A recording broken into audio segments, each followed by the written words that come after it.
9, 8, 7, 6, 5, 4, 3, 2, 1. Happy New Year!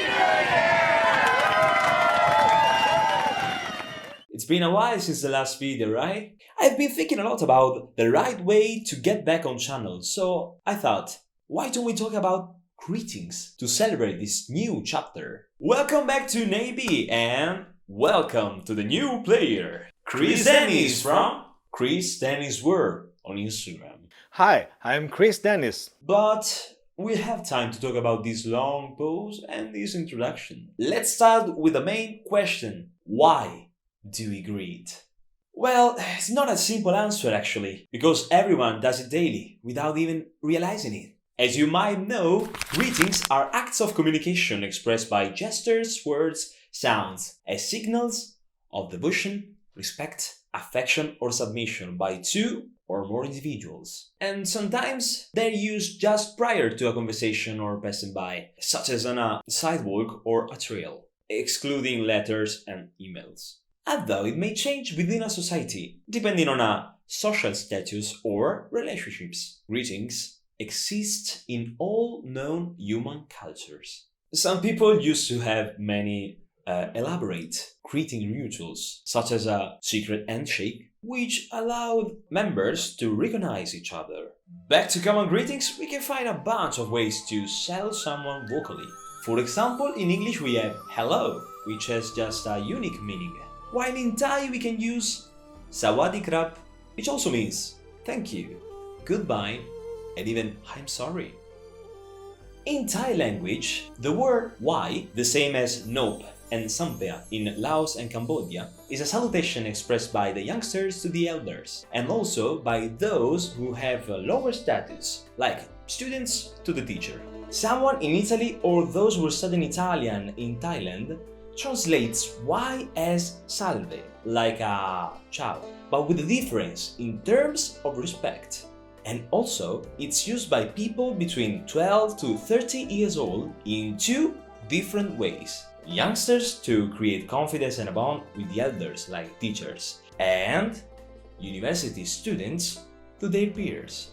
Both parties don't know about this difference. It was revealed just a few years ago by a sociolinguistic study made in many spots all over the country. Ma parlando di ciao, oltre ad essere una delle parole italiane più conosciute al mondo, lo sapevate che è di origine veneziana? Però per parlare di ciò ho chiesto il sostegno di una persona più adatta che conosce Venezia quasi come se ci vivesse. Carlotta, a te la parola! Grazie Ray, è un piacere per me raccontarvi l'origine di questa maniera così informale di salutarsi. Si dice così? Sì. Ciao deriva dall'espressione tardolatina sclavus e veniva utilizzato già nel Medioevo, soprattutto nell'Italia settentrionale, in particolare a Venezia. C'è un piccolo particolare da dire, veniva utilizzata in maniera assolutamente reverenziale. Diventava so sciavo vostro. Poi, col passare del tempo e col fatto che comunque molti idiomi, molte lingue, soprattutto qua in veneziano, siamo portati a troncare i suoni, anzi a creare delle vere e proprie crasi, si diventa so sciavo vostro, fino ad arrivare nell'800 con so ciao vostro, ciao ciao. La testimonianza più importante è datata al 1818. Vedo fonti in cui compare in entrambe le due lettere ciao, ciao e ciao. Il cameraman che mega aiuta a scoprire che in Giappone, confermi? Sì, confermo. Conferma, i fioi, i dise ciao per fare un fia e smargiarsi quando ti vuol provare, giusto? Sì, esattamente. Ecco, ma io di questo non potevo spiegarti adesso. Ci sono altre parti del mondo che utilizzano la parola ciao. Se lo sapete, scrivetelo nei commenti. Ringraziamo Carlotta per questo suo intervento. Grazie a te, Ray. E invece noi continuiamo il nostro viaggio linguistico con i saluti nel mondo. Italians have strange ways to communicate, but not only them. Some Tibetans stick out their tongues as a sign of respect. Yeah, believe it or not, they do it traditionally, as a greeting, smiling in the meanwhile. Contrary to what some may think, it came from a 9th century myth about an unpopular king, Langdama, considered a demon. When he died, people began to reveal their tongues to show they hadn't become his incarnate. Okay, what would you say if I told you that some population communicate with whistles? Around the 17th century, the inhabitants of Kuşköy, a village in Turkey, developed Kuş dili, aka the bird language. This particular way to communicate is basically a string of whistles in order to express specific concepts. This sociolinguistic choice has been taken independently by other populations around the world.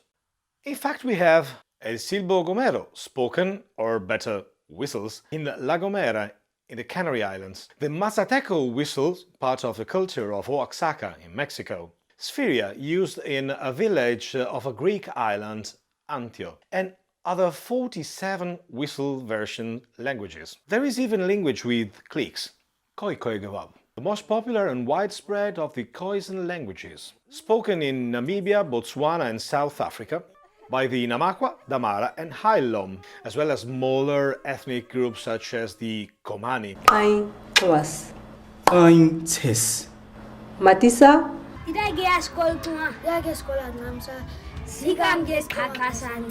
The name of Nama speakers, Khoekhoen, is from the Nama word Khoi, person, with the reduplication and the suffix n to indicate the plural. If you want to learn how to pronounce some expression, check the link down below in the description.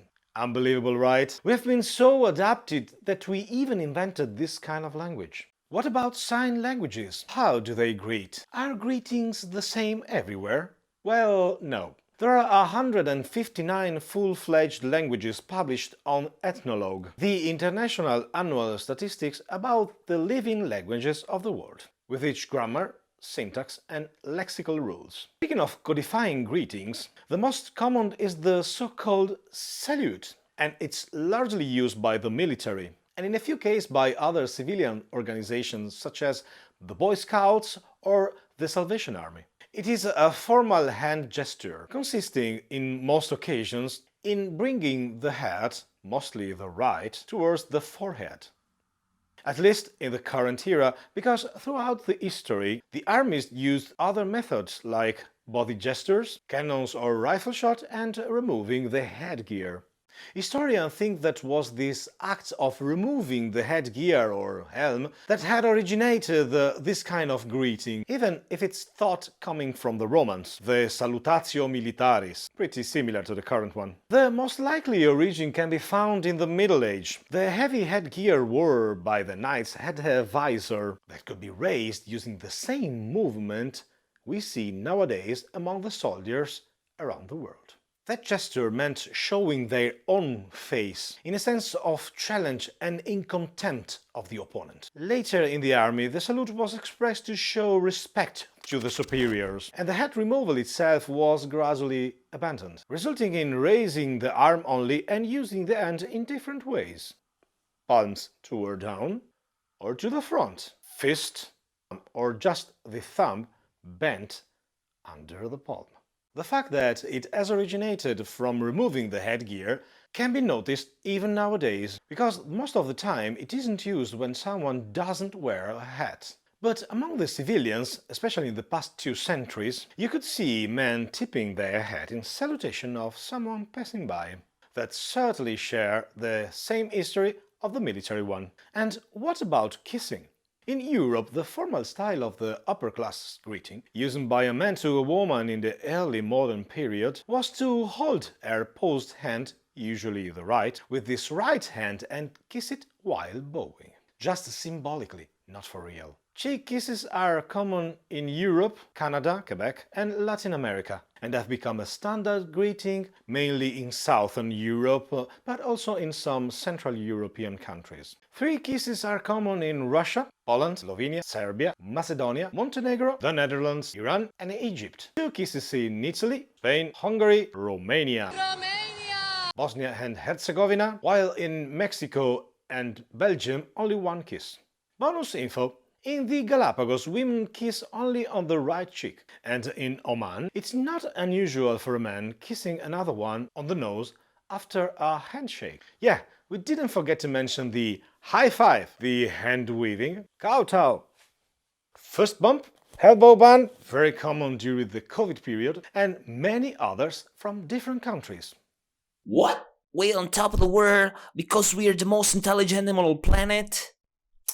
Let me ask you, do you really think our species is the only one who greets? As I told you in the beginning, greetings are used to break the ice. So in the animal kingdom, we can translate it like a reduction of the probability of aggressive interactions and/or a facilitation in affiliation when approaching each other. Like humans, various apes and monkeys kiss, hug, hold hands or caress each other. Some of those greeting rituals are culturally transmitted.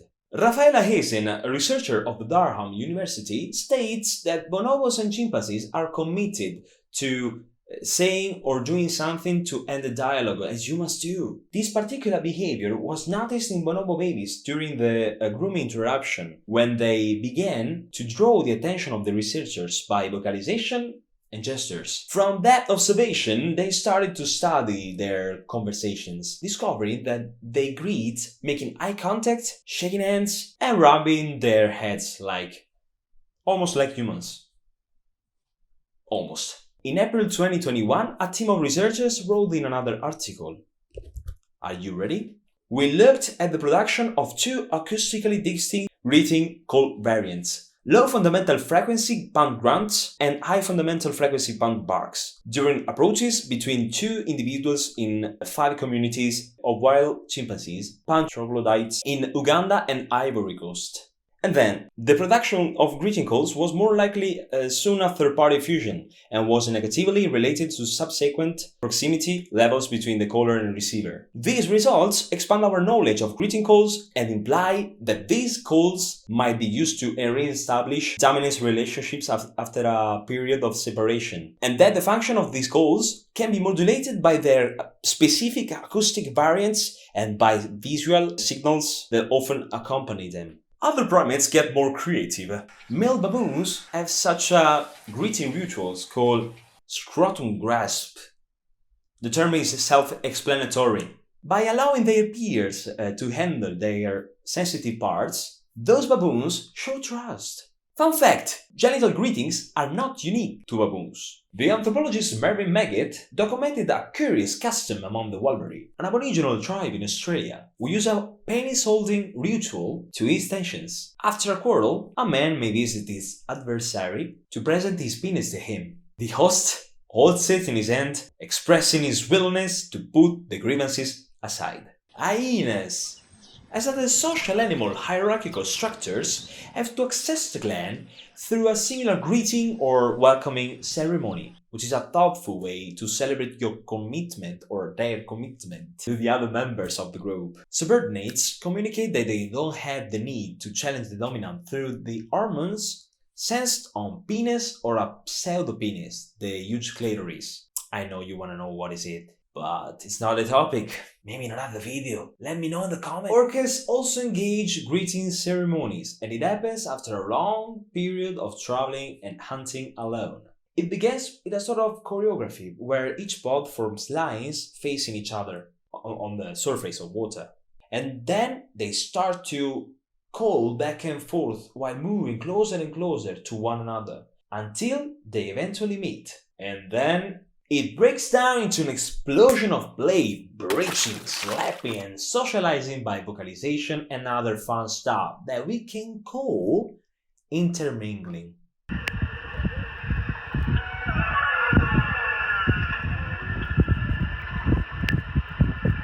This exciting period lasts up to a few hours before they settle down for a group hunt and then usually travel together for at least a few days. Hello?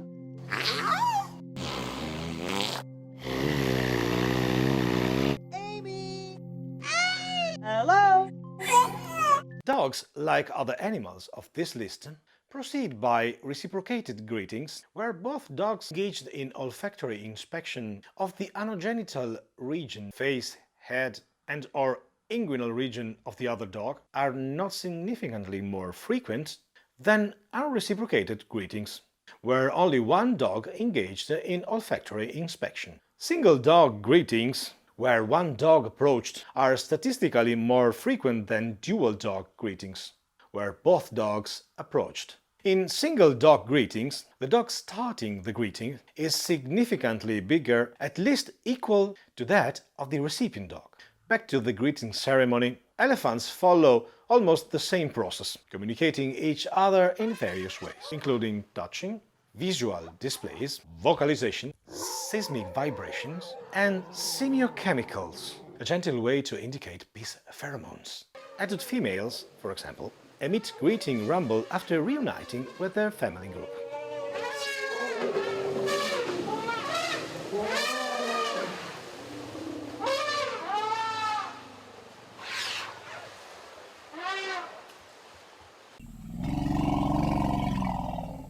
Prairie dogs instead have complex social networks, and unlike other animals, they don't have an hierarchical structure.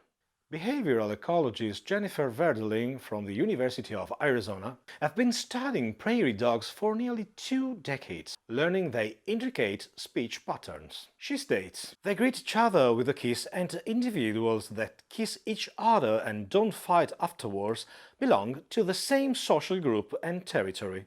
All you need to do is watch. The more times they've kissed, the stronger the connection." But not everyone gets kissed equally. There are community bridges, those that kiss members of neighboring social groups, and there are hubs, those that just seem to get all the kisses. It depends on how many friends a particular prairie dog has, known as a degree centrality in social network analysis language, to how many connection an individual prairie dog facilitated, otherwise known as a betweenness centrality. And finally, the superstars of the last group of living dinosaurs so discussed lately. Birds. Those are tough ones, because they have so many species, currently 10,824, with different social rules. Tracking a pattern, we can see some characteristics in common. 85% of birds are monogamous, and even in an immense flock, they usually choose to live with their partner. Many species in a nest. So they engage mostly with the specimen which will become that partner. About this, we have to talk about courting and again greeting ceremony. But differently from hyenas, they are more relatable to a series of stereotypes, postures and movements, executed in a specific sequence. In October 2019, a team composed by Heather Neely, David Wells and Tim Pascoe written an article about the Aussie bush bird species Mellifowl on Frontiers in Ecology and Environment, which describes that the incredible and strong bond starts from little things, like their first daily meeting. Mellifowl couples raise their short crests and extend their wings, showcasing their stunning brown and white, spotted and striped plumage. The greeting ritual may last only a few seconds, but sometimes longer for more exuberant individuals. In 2015, Anne Mackey-Miller wrote on her blog British Birds an article about gannets, especially talking about the largest inland colony of RSPB Bampton Cliffs in Yorkshire. Typically returning to the nest, they do a greeting rituals, rubbing their backs and entwining their necks, as if they are pleased to see each other. Observing this, she thought it would be also a way of renewing and strengthening the bond between them. The Oxford Ornithological Society writes a scientific paper about common herons' behaviors, describing their ritual in this way. The arriving bird stands erect and raises the neck to its dullest extent. The neck feathers at the same time are wristled up. The head is often pointed slightly up as well, while the crest is elevated. At the same time, the wings are wrapped and rocose. Excited sounding call is repeatedly given. The bird on the nest meanwhile does the same, or is content to call and raise the neck and crest without starting up. Who would have thought that we're relatable to other groups of animals for greetings? Yep, we also use these ceremonies in our societies.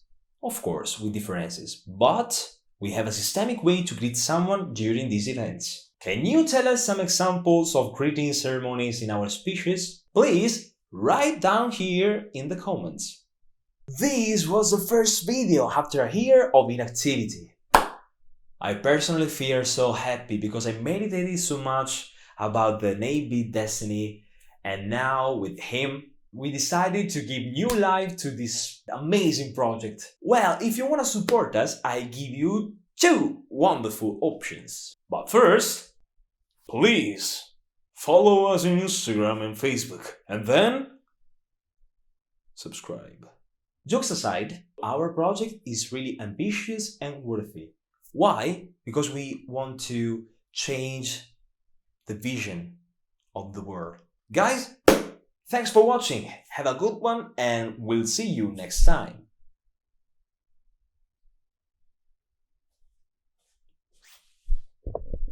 I love my life.